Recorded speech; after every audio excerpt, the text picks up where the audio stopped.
If you make fresh produce a priority and limit the sugar, it's amazing how we can simply transform health with those two habits.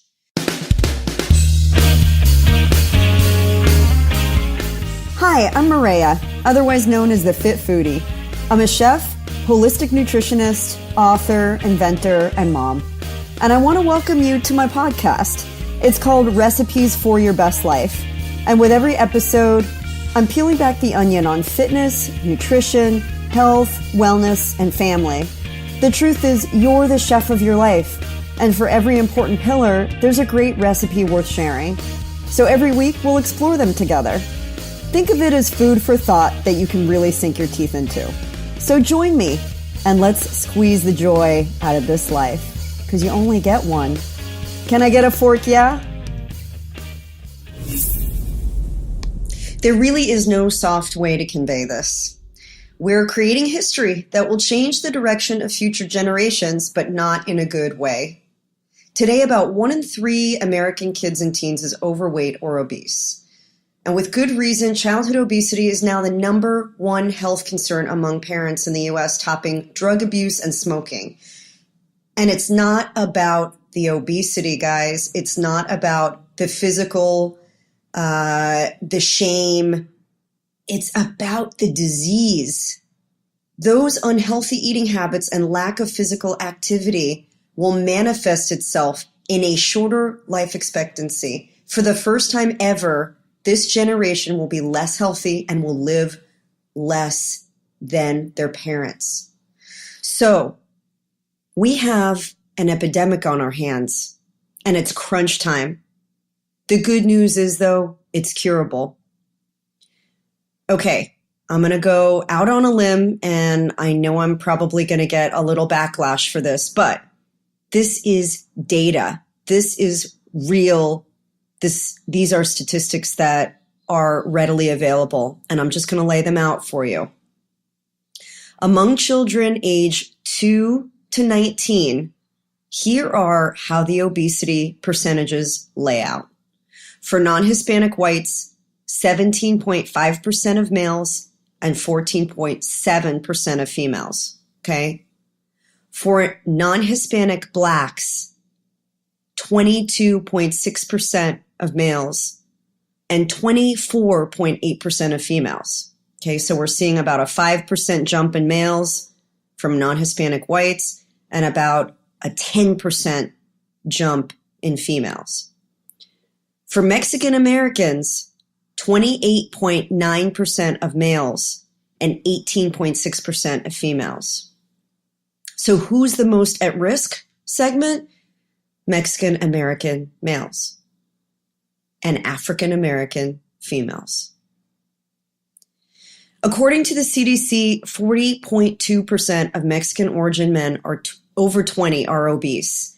And for women over 20, it's 45.2%, guys. So look where the jump is happening from kids to the parents. The apple doesn't fall far from the tree. For non-Hispanic or African American men, it's 37.9%.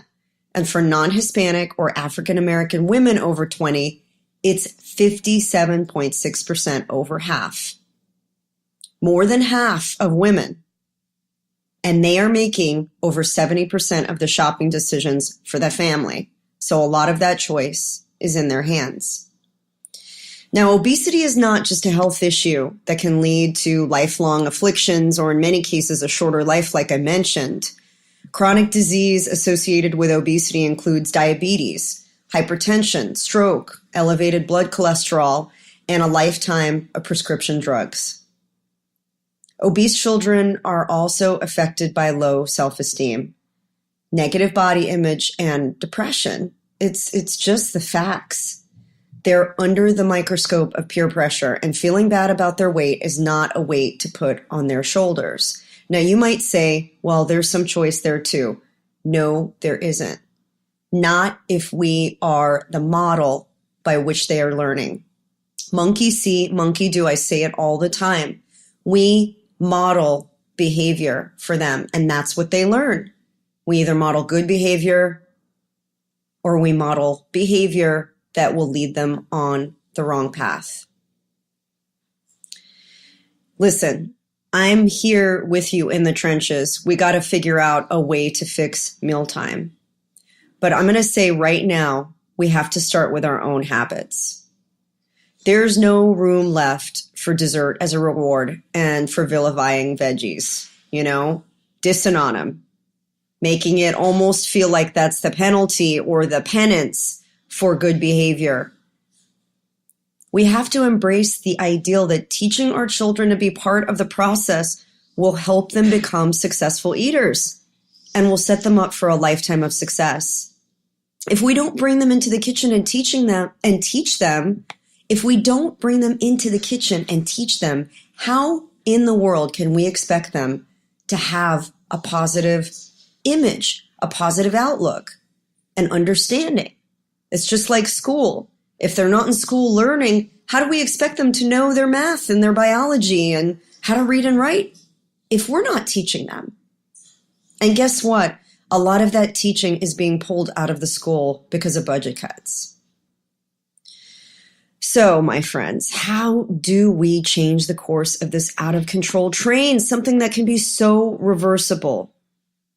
Number one, we have to bring families back to the table and teach them how to eat better.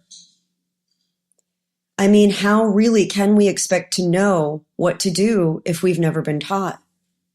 By doing this, we can be the change.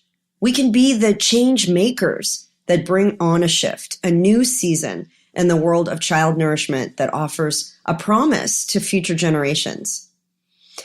I am so thankful I grew up in a Middle Eastern household where mealtime was so meaningful. I mean, we would help our parents, our grandparents, our aunts and uncles, cousins and friends, neighbors, anyone else who decided to show up for a meal and prepare the food together. And we would gather around a large table full of small plates that we would pass and share all the fresh food we had created, gathered from the produce seller, the meat vendor, the dairy guy, the fishmonger, the spice market, and all of the vendors and purveyors we would shop from. We took a lot of pride in what we had procured and the food, the smells and the stories that would emerge from the table that kept us all completely engaged and enchanted. Fresh, clean, beautiful food made with care. Lots of fresh veggies and fruit. Meat in small amounts, because let's be honest, it's expensive. Fresh bread from the neighborhood bakery oven, made right there that day, without any additives or preservatives. Beans, farmer's cheese, olives, and other soul-warming foods. We drank water at the table, not soda, water. Maybe with a squeeze of lime if we got fancy.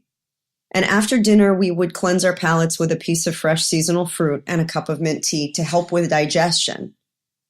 We only really had sugary sweet desserts in the form of cakes and cookies at special occasions like weddings or birthdays. I mean, no fluorescent processed packaged, artificially flavored, artificially colored, artificially sweetened, artificially preserved foods. Do you see the theme here? I mean, we can talk all day about a diet and about, eating fat and eating, calorie-laden foods, whatever the case might be. But if it's clean food, if it's fresh food, if it's unprocessed, not diet food, if it's real whole food, calorie counting doesn't really even come into the mix. After meals, we would take visits, take walks, go for strolls, maybe head to the park for some soccer. It was about social activity and interacting with others and being part of something bigger. So number one, we got to fix mealtime. If we make sound nutrition relevant and a priority, it doesn't become this elusive pie in the sky concept that we try and put our arms around. It can no longer be an optional course in school.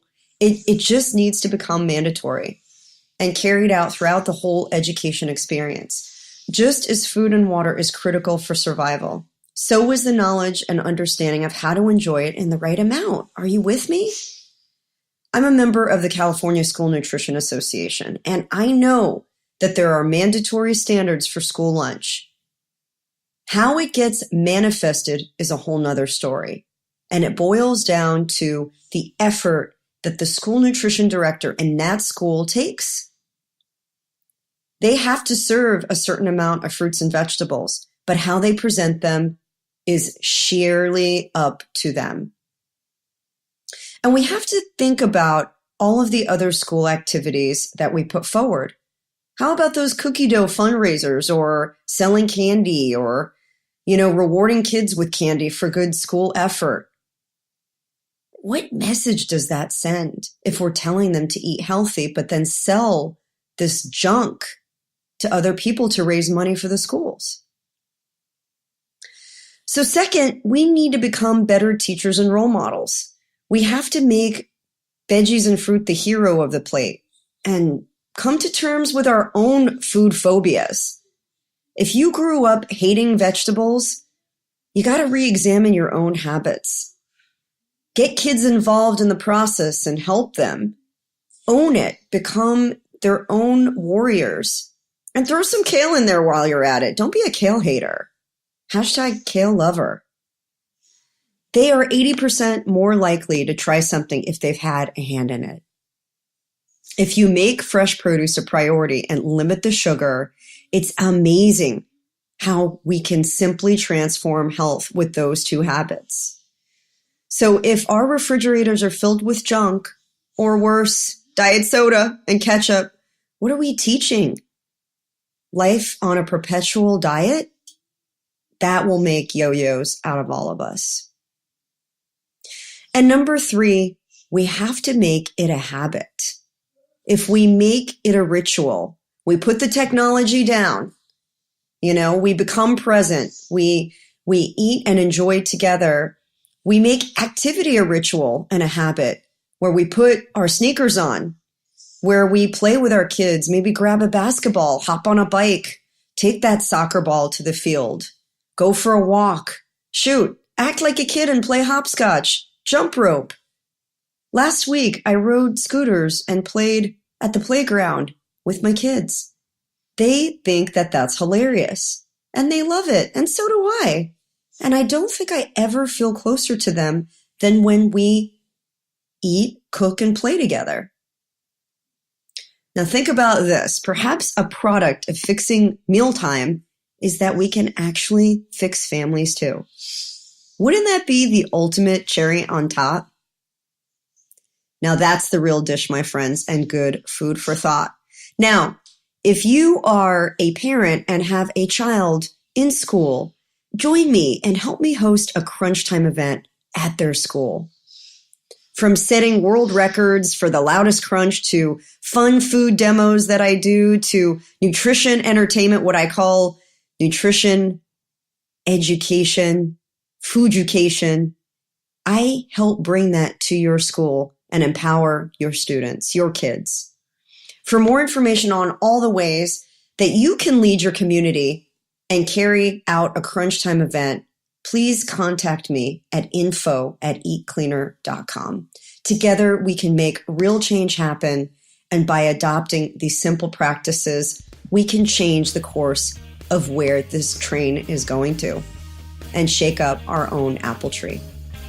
Thanks for listening to The Real Dish. Hey, thank you so much for listening to this week's episode. I know you have a lot of choices out there of what to listen to, what to watch, so it means a lot to me that you're here with me. And hey, if you love this content, would you hit the subscribe button? I want you around. I don't want you to just show up for one episode and leave. I want you here, part of the conversation, a seat at this table. And while you're at it, would you share this with your friends and family?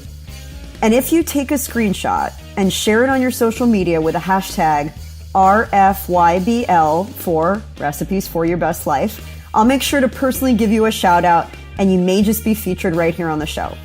So until next time, here's to living deliciously and being the chef of your best life.